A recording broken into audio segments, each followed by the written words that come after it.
Oh, once again, out in the shed.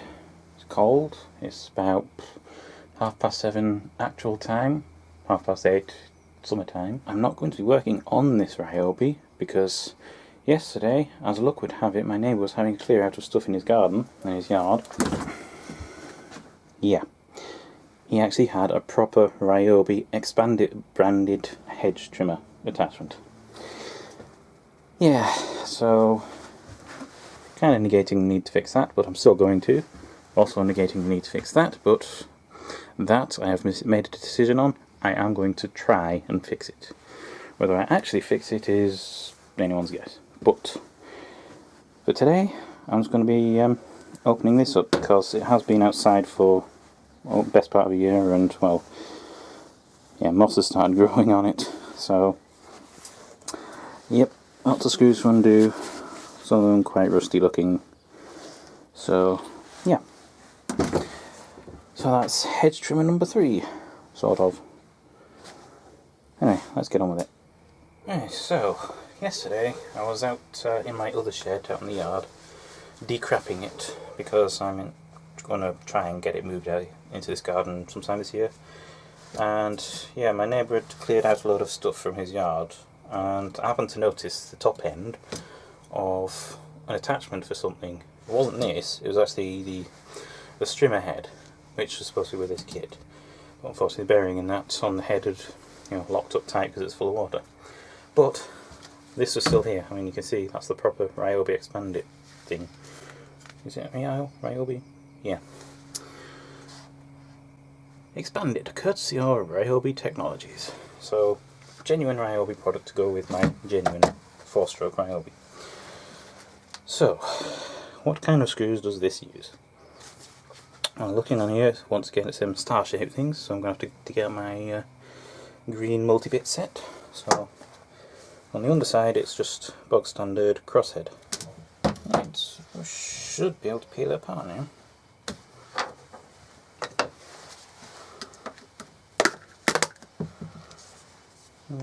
Oh yeah, that's wet in there. Oh, it smells like a drain. Overall, actually, it looks pretty good in there so far.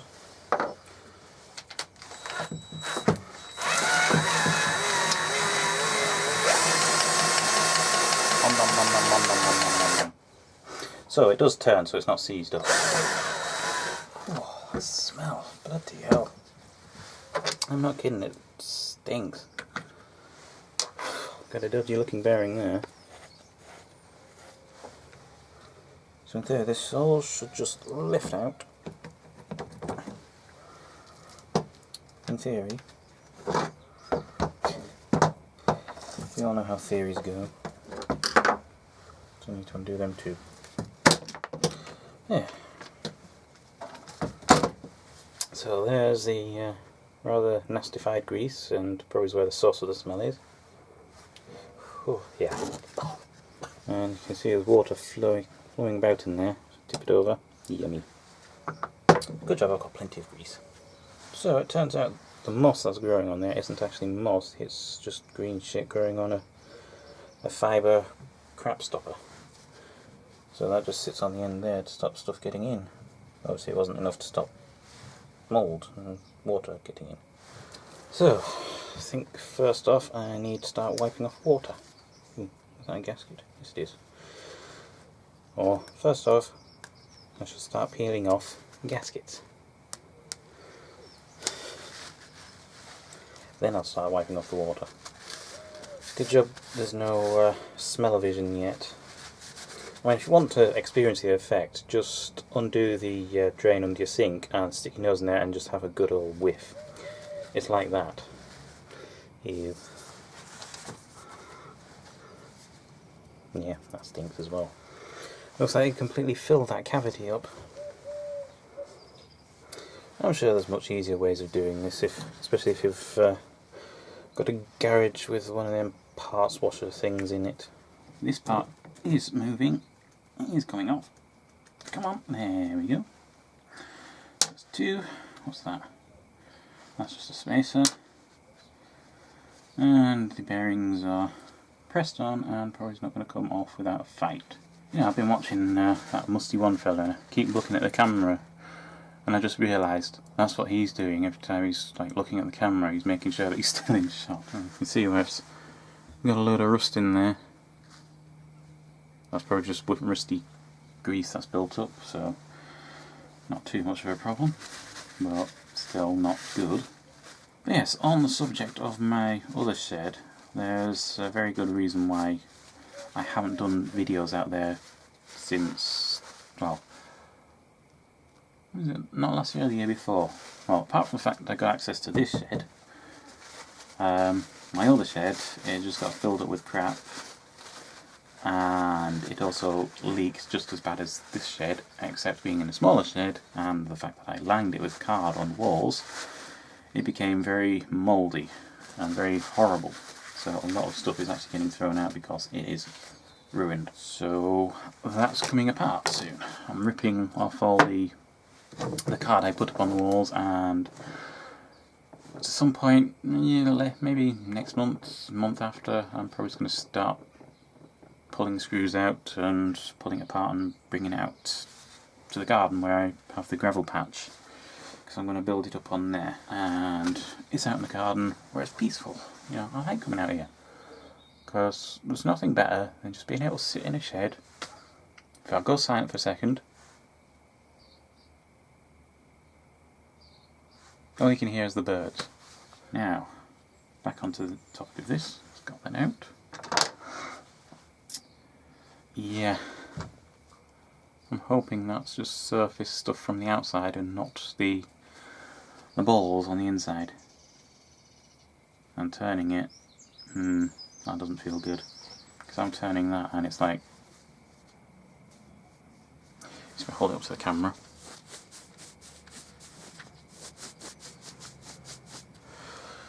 Yeah, it's not sounding too happy. It's one thing they do say not to do is to open up sealed bearings like this, but they won't put a seal in it that could be removed if they didn't want you to remove it. Oh goodness me, I just popped it open and a load of water just came out. Now you can hear it's open. Yeah, you can hear how bad that sounds.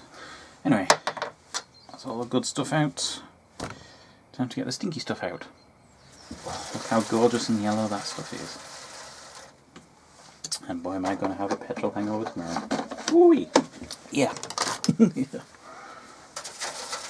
Alright.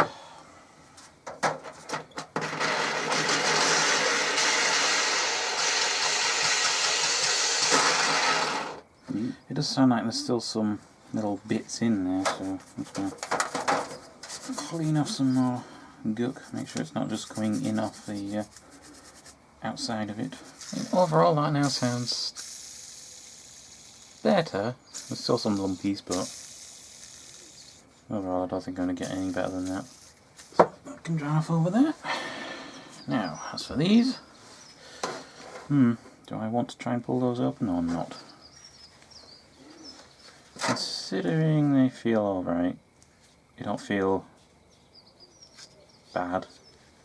Yeah, I'm just going to clean off the teeth. It's kind of ironic, huh? Cleaning the teeth with a toothbrush. Yeah. Does look like some of the gears in here are a bit rough. I mean, overall, looking at the edges of these teeth, this hasn't actually been used that much. My neighbour did say that the machine he bought, the engine blew on it. And I have a feeling I know why. Because it's probably a two-stroke machine.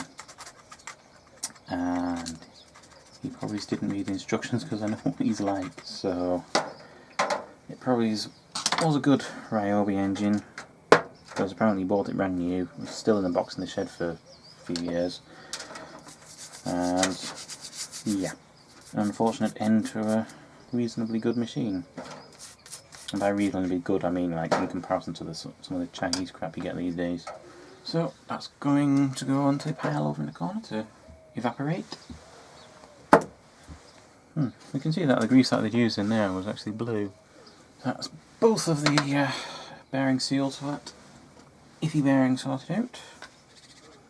Well, I would like to say they're clean, but because that grease seems to be a bit impervious to the effects of petrol, as long as there's no water in it. As British Leyland used to say, that'll do. Anyway, time to do the other one. Right, so last elements and the blades.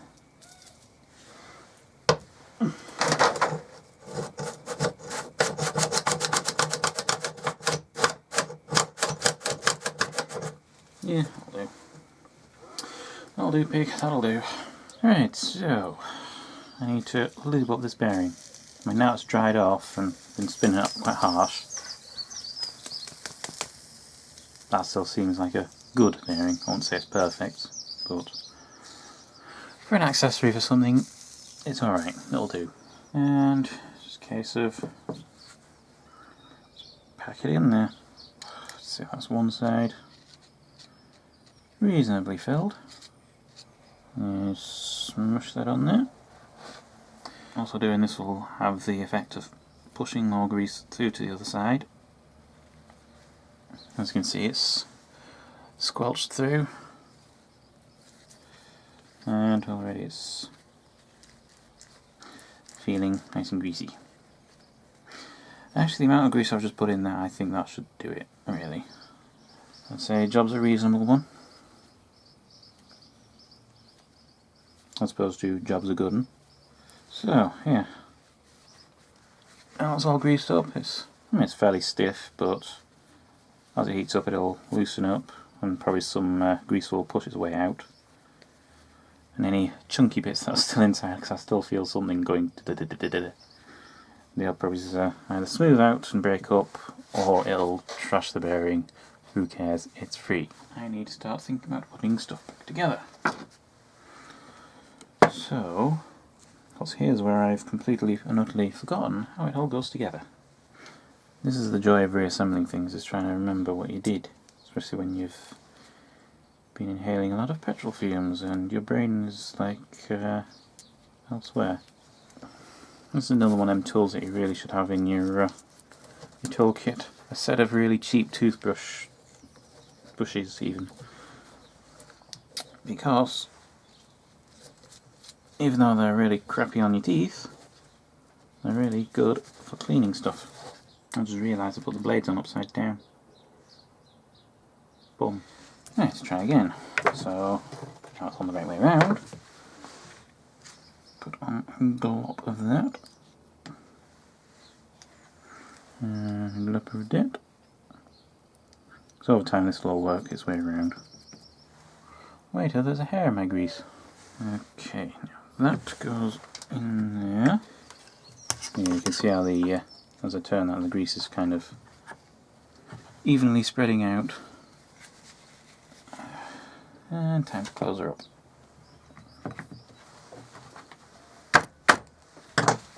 Now I'm going to take it all back out again because I forgot a bolt. Whoops. Yes, that goes in that hole there. All screws are in, everything's all lubed up. All I have to do now is fire up the Ryobi. Right, got the Ryobi appropriately positioned there. I've got the trimmer attachment on there. So now what I have to do is just start that up and get that spinning up, and then I'll grab my 3-in-1, which is there. I mean, hardly any left in there. So yeah, I'll spray what's left on there onto the blades, and yeah, let's see how easy it is to start now. That's been sat since sometime last year. I know somebody's going to be very smug now.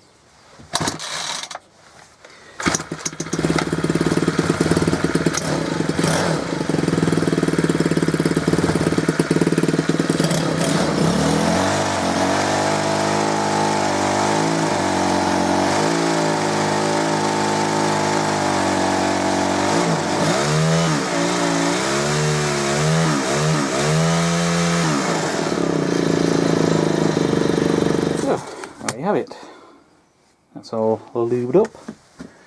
Well, probably not the best lube, but whatever. That's running reasonably well on some year-old petrol. I really should go to Esso and get some more. So, yeah, all I need to do is just test it outside. Well, I've decided on something to try and trim back that ivy there, because it's starting to take over. So, I'm just going to go and fire up the Ryobi with the attachments on, and let's get chopping.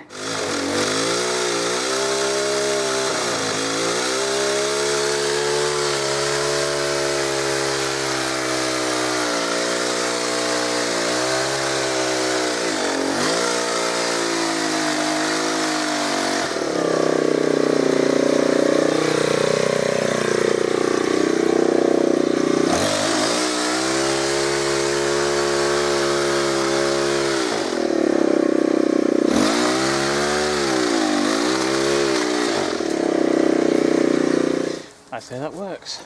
Perfect. I'd say that's a useful attachment for a Ryobi engine. And the best part is it was free. So I'm going to take it back indoors. I'm going to finish the video inside. Right, so now I'm back in the shed and I can close this video off. So yeah, this is the Ryobi hedge trimmer, part of the Expand It attachment system. What's the model number? AHF03. So if you've got a Ryobi machine, in fact these will fit in a lot of other machines, it's worth getting hold of these because it makes that one engine very useful. But anyway, I'm happy with this. It's a freebie. It's only cost me a bit of grease and a bit of elbow grease, and yeah, I'm happy to have it in my toolkit. But like I say, I'm still going to rebuild all of that into one machine. But yeah, anyway, as an aside, I've literally just received my repair kit for the Walbro carburetor on the Sabre. Yeah, sorry, so I'm getting quite tired now. So that'll be my next video probably, just putting this into the carburetor and yeah, getting that one working. So yeah, I'm going to have, well, at least 2 hedge trimmers available to me, and once that one's going then that'll be 3. Anyway, end of the video because I'm waffling. If you like the video, don't forget to click the like button. If you want to leave a comment, please leave it down below, and until next time, bye.